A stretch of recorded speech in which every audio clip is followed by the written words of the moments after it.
Sebelumnya perkenalkan kami dari kelompok 2. Kami ingin mempresentasikan hasil dari studi kasus yang kami lakukan, yaitu menganalisis kriminalitas dan kemiskinan seberapa dapat mempengaruhi pendidikan melalui uji asumsi klasik,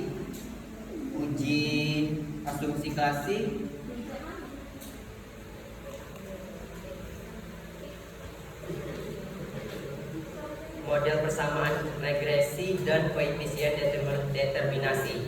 Untuk uji asumsi klasik akan dijelaskan oleh Jesse Yulian.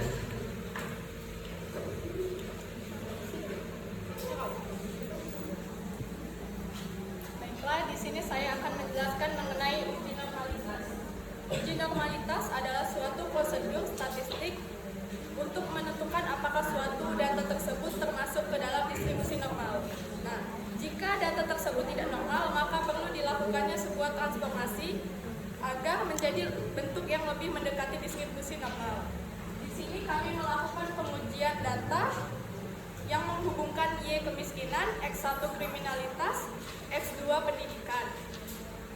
Dari uji normalitas yang kami lakukan ini, dinyatakan bahwa data residual tidak berdistribusi dengan normal, dikarenakan terdapat outlier atau pola residual acak.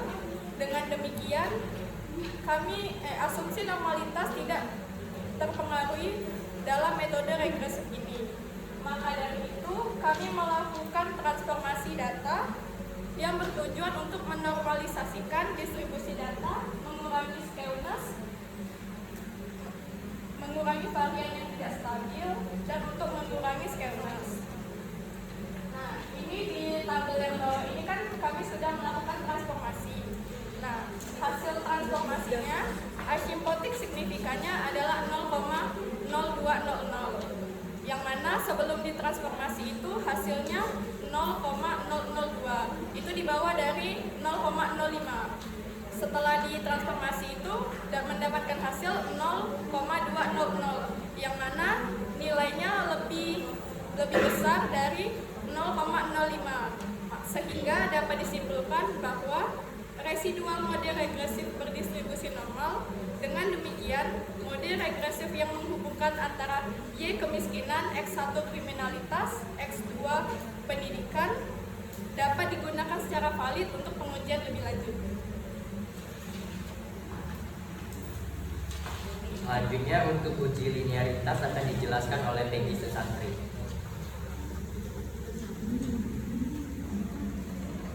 Baiklah, di sini saya akan menjelaskan tentang uji linearitas. Sebelumnya saya ingin menjelaskan tentang apa itu uji linearitas. Uji linearitas adalah prosedur statistik untuk menguji antara dua variabel atau lebih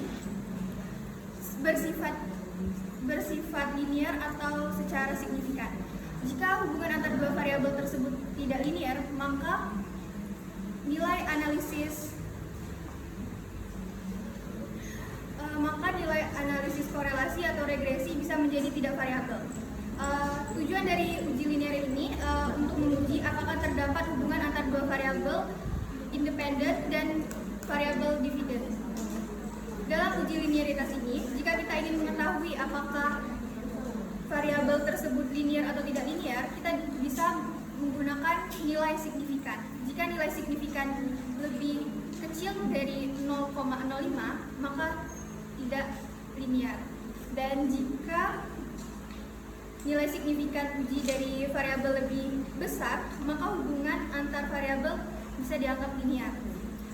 Berdasarkan uji analisis uji linearitas kelompok kami, dengan menggunakan metode ANOVA antara log Y dan X2, log Y kami berisi data kemiskinan dan X2-nya berisi data pendidikan. Di sini diperoleh nilai deviation from linearity sebesar 0,802. Karena nilai itu lebih besar dari 0,05, maka tidak terdapat penyimpangan yang signifikan dari linearitas.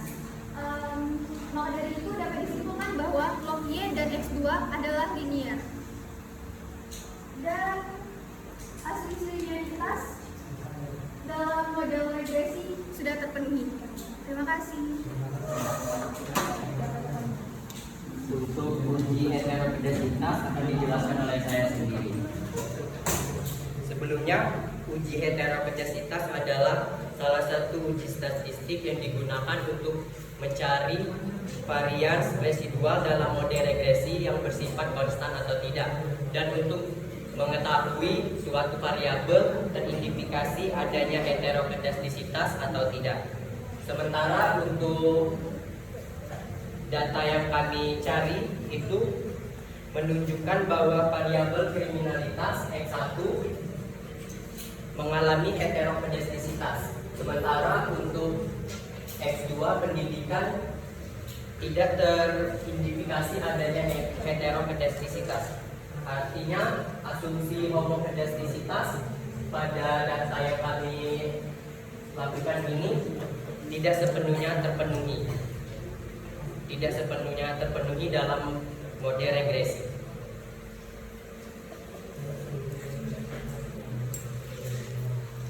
Selanjutnya untuk uji multikolonialitas akan dijelaskan oleh Kesi Rahayu. Saya akan menjelaskan tentang uji multikolonialitas. Jadi uji multikolonialitas itu adalah uji statistik yang digunakan untuk melihat apakah ada hubungan linear yang kuat antara dua variabel atau lebih dalam model regresi. Tujuan dari uji multikolonialitas kami adalah untuk mengetahui apakah hasil analisis regresi terpengaruh oleh adanya korelasi antara variabel independen. Berikut adalah hasil interpretasi hasil uji multikolonialitas kami. Dasar pengambilan keputusan dalam uji multikolonialitas itu adalah kita bisa melihat dari nilai toleransi dan VIF. Nilai toleransi itu harus lebih besar dari 0,1 dan nilai FIF itu harus lebih kecil dari 10. Dari nilai toleransi kami X1 kriminalitas dan X2 pendidikan itu sebesar 0,986, yang artinya nilai tersebut lebih besar dari 0,1, yang menunjukkan bahwa tidak ada gejala multikolonialitas antara kedua variabel independen tersebut.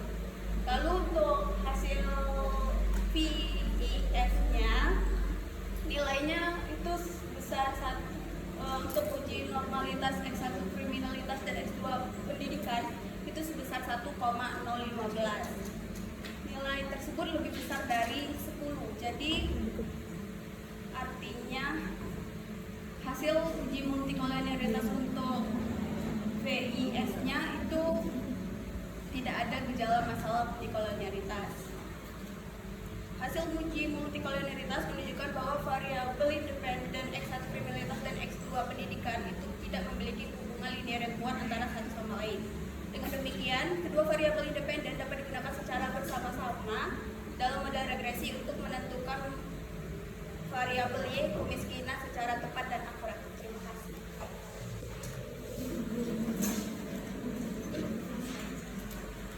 Selanjutnya untuk model kesamaan regresi akan dijelaskan oleh Rukia Madalena. Setelah saya menjelaskan model kesamaan regresi dengan terdata, pada bagian ini dapat diketahui bahwa kami memiliki dua variabel. Kami memiliki dua variabel independen, yaitu variabel X1 kemiskinan dan variabel X1 kriminalitas dan X2 pendidikan. Dari hasil uji yang telah kami masukkan, hasil OS-nya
ketika nilai variabel kriminalitas dan pendidikan dianggap 0, maka nilai logaritma kemiskinan diperkirakan sebesar 2,729, meskipun secara praktisi atau secara sederhana dan nyatanya kondisi ini tidak praktis. Namun konsensa tetap diasumsikan dan tetap diperlukan untuk membentuk persamaan regresi secara otomatis. Selanjutnya, hasil analisis regresi linier berganda menunjukkan bahwa nilai X1 kriminalitas memiliki pengaruh positif dan signifikan terhadap tingkat kemiskinan. Dengan nilai koefisien B2 sebesar 1,549 atau 0,000159 dengan nilai signifikan sebesar 0,0. Artinya, setiap peningkatan dalam 1%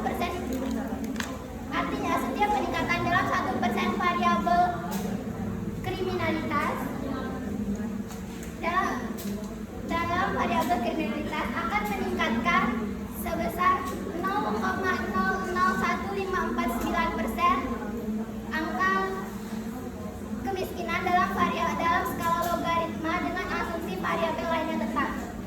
Jadi, koefisien beta sebesar 0,675 menunjukkan bahwa pengaruh kriminalitas terhadap kemiskinan bernilai 2 dan sangat positif. Secara sederhana, hal ini menunjukkan bahwa tingginya angka kemiskinan berkaitan dengan tingginya angka kriminalitas berkaitan dengan meningkatnya angka kemiskinan. Angka kriminalitas yang tinggi dapat menciptakan ketidakstabilan ekonomi dan mempersempit peluang kerja sehingga mendorong naiknya angka kemiskinan. Selanjutnya untuk B2